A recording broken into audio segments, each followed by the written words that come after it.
Here's where we are. Governor Spencer Cox, the Republican out of Utah, has stated that the suspected Charlie Kirk assassin is not cooperating with authorities.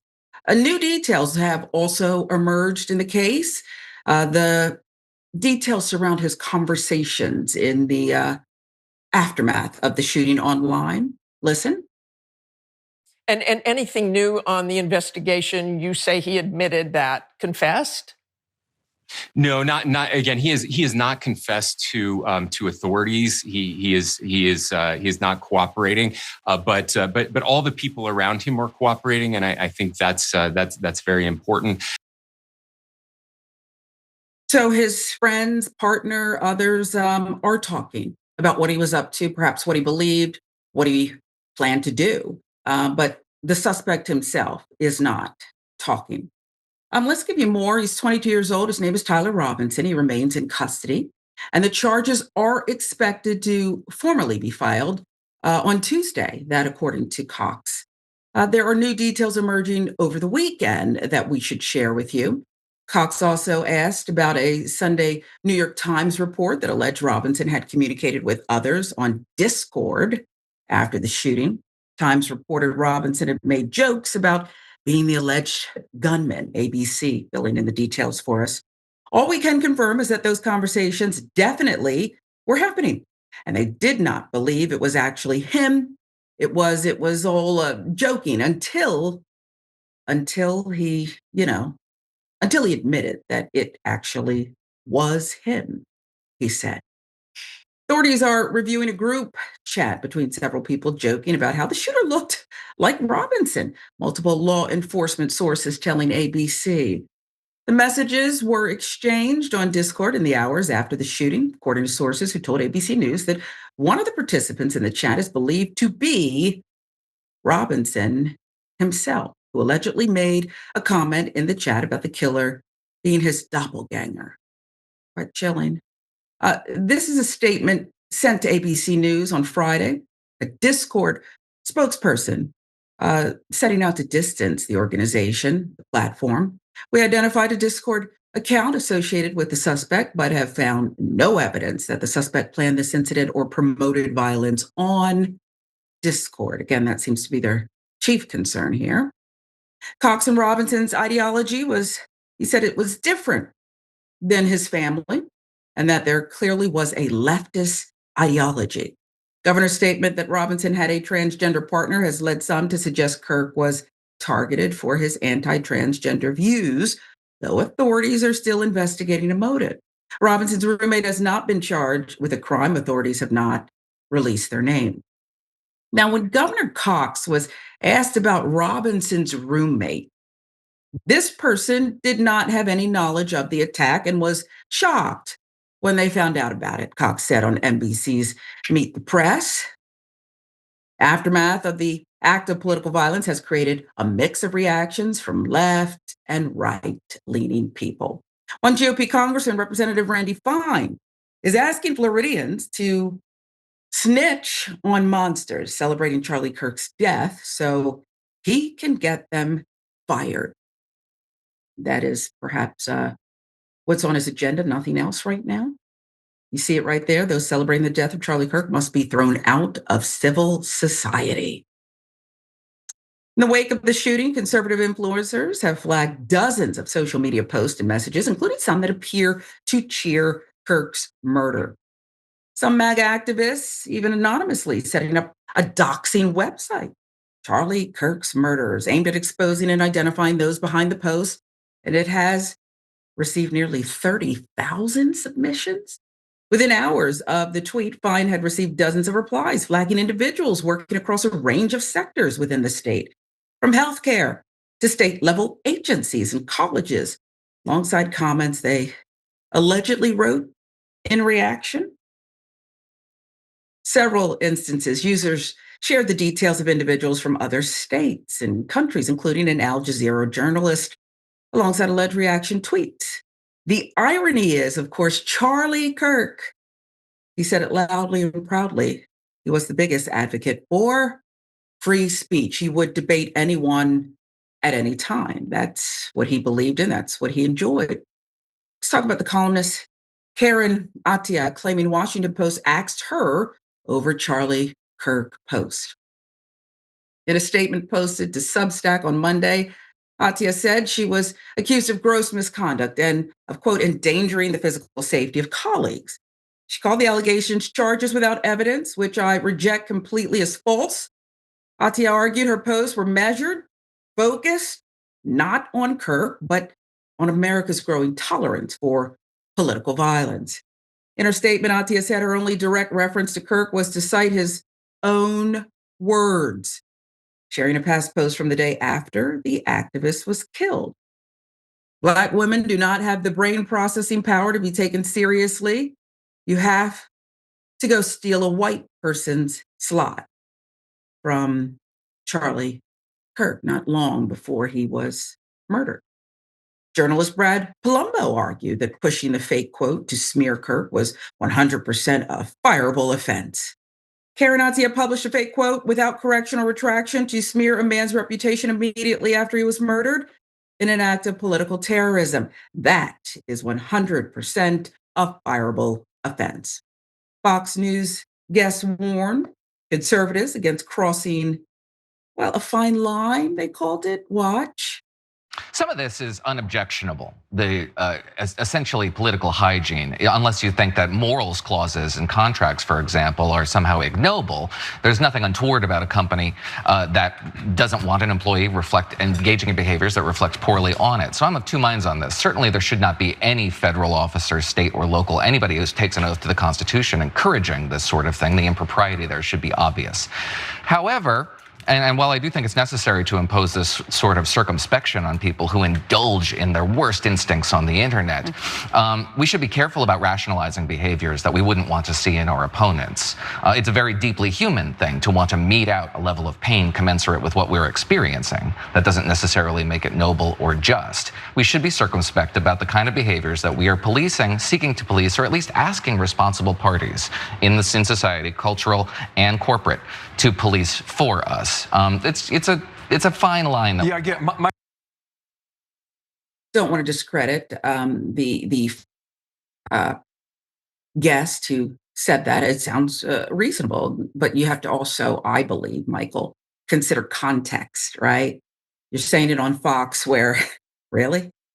The journalist Attiah, fired from the Post, Jeff Bezos's paper, he says he leaves his fingerprints off of this thing. Remember that? Yeah. We're not endorsing anyone. She wrote further in the Substack entry, I'm the one being silenced now. And I am just very demoralized at all of besides this very network. I'm not just saying that because we're on it right now, okay? But I find this sanitization in very harsh ways, right? Nixon dies. Should we not mention Watergate? Strom Thurmond? Do we, I don't know, he was a great segregationist. He had an amazing political career. Do we not? And I'm not, Charlie Kirk wasn't an elected official, and he should be here. The man should be here with his family. What happened? I don't understand why people want to watch this footage. Who wants to watch this footage of a man's final moment in a gory murder? What say you about, and I'm casting a wide net on the media and their reaction to Charlie Kirk, that all of them have missed the mark. Nearly all of them I'm disgusted with. But your reaction? Well, I mean, there's a wide net because the media requires a wide net because there's so much media now. And I think when something like this happens, it's important. You cited Nixon. You talk about Watergate. You talk about Watergate because it was a big part of his presidency and what brought him down, right? I mean, he was the first president at that time to resign, the only president to resign still. He was brought down by a political scandal, but I think in the years since, people have looked at his foreign policy legacy and said that it was probably effective, that he was a smart and misguided man, that he was a bad guy, but he was also somebody who had redeeming qualities.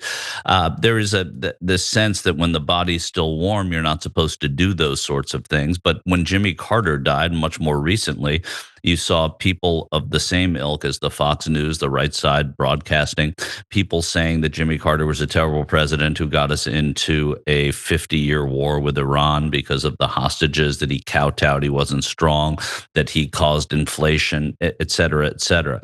I don't think they called him an evil and wicked man, but he was also an elected president. Charlie Kirk was somebody who was a talking head at best, and he was also someone who had massive influence. So I think that there, what Attiah did at the Post, and what so many of the right wingers like Randy Fine are saying. I mean, it's like the Constitution to many conservative Republicans has one amendment. It has the Second Amendment, and then there's nothing else. Free speech is free speech. Someone like Karen Attiah posting the words of Charlie Kirk. I mean, Charlie Kirk is a guy who said some very caustic things. You can at once be horrified by his death and have hated him while he lived, and those two things are okay. And you can also not just be horrified, you could be sad for the family he leaves behind. I remember being at the Republican convention last year and speaking to Republicans there in the wake of the failed assassination attempt on then former President Trump. And people there saying that it is time, that the left has gotten off the deep end, that these people are so violent. There is a great deal of misinformation that the media is responsible for, but also the consumers of media who only go to the places that favor their point of view are responsible for that as well. And so it's a very complicated thing. I don't think that journalists should be censored. I also think people can make mistakes. I don't think Karen Attiah made one there, frankly. Maybe Matthew Dowd did, but I'm not so certain he did either. But people are allowed to make mistakes. None of this was fireable. They're on social media sharing things. Karen Attiah was sharing the words of Charlie Kirk. It doesn't make a whole lot of sense for me. Yeah, and I mean, this is why I'm so displeased and disgusted. Matthew Dowd was asked a question. You alluded to Matthew. Long been a commentator, George Bush aide. This is a guy, whether you agree or not, he was asked about the climate, and he talked about the climate, and he talked about words turning to violent actions. I didn't hear the part where he blamed Kirk for his own death, but perhaps we should move forward, as you suggest, and just focus on, does everything have to be the last resort? Termination, silenced. Right. It's a knee-jerk reaction that I think really sucks, okay? But it absolutely does. Also, I mean, as distasteful as it is to be happy about the death of Charlie Kirk, you're allowed to be in this country, right? I mean, that's Randy Fine cannot go on a witch hunt saying if you work for the government and you rejoice in this, well, there's something screwed up with you if you rejoice in someone else's death. There's something that you should spend your time rejoicing in other things or get a hobby. But the point is that you're allowed to. And that's not what either of these people were doing, right? Matt Dowd was not doing that and commenting on a climate and accurately saying what you feel.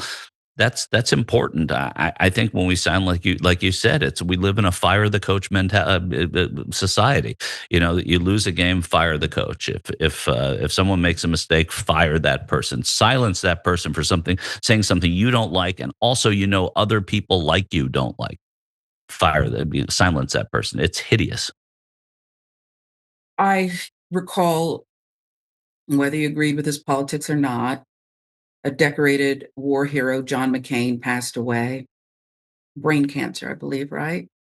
And in the immediate aftermath, well, after an official White House statement, what did the then president, now current president, say? I've never been a fan of John McCain. We started talking about, remember that famous Obamacare lives because of John McCain's Yep. lone soldier. I rather miss that defiance. So, that's just me. And I hate the what about or comparisons. But I do wonder if Charlie Kirk had been another figure who, let's say Kanye West, he's very much alive and I hope he stays that way, but he's not too long ago went on a vicious, dirty, nasty, anti Semitic. He said a lot of other things, but he was very committed to attacking Jewish people and the Jewish faith and Jewish members of Hollywood. Would he would we just focus on the music? If it were anybody else and anything else, I just I hate doing that, but I just want to shape the media as a whole and see what drops out of there and say, Yeah, what are I you don't. doing here? Am I wrong? Yeah, I think you go down easily. I mean, it's easy to get seduced down that path. I think we all do. Well, what if he Yeah. did it? Or what if this was someone else? What if this? And there are, the whataboutism or what if isms are important because they're so obvious to us. But in this case, you don't even need it, right? I mean, in this case, You're right. the things that people are saying are just not right. It's telling us a little bit more about ourselves than we want to know, and I think that's what's terrible here. And so I look, you brought up John McCain. Who did John McCain have? He elected or selected Barack Obama to be his eulogist, right? And Barack Obama was a former president when he died, not the sitting president who almost always would give a eulogy, although he specifically said he didn't want Donald Trump there. But that it just shows you that what John McCain saw in an opposite opinion was very different from what these Right. far extreme sides see in each other, and that's terrible. You're right. We don't need to go down that road.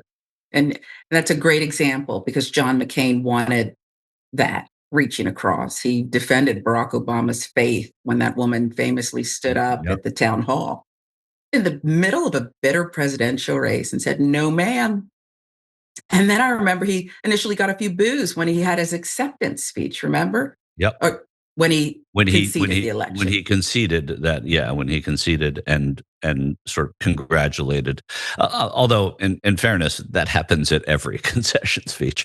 When you congratulate the other person, all these people who have toiled for months and years on your behalf will boo. But I get what you're saying, and it makes a lot of sense. Yeah, it's something we'll keep following.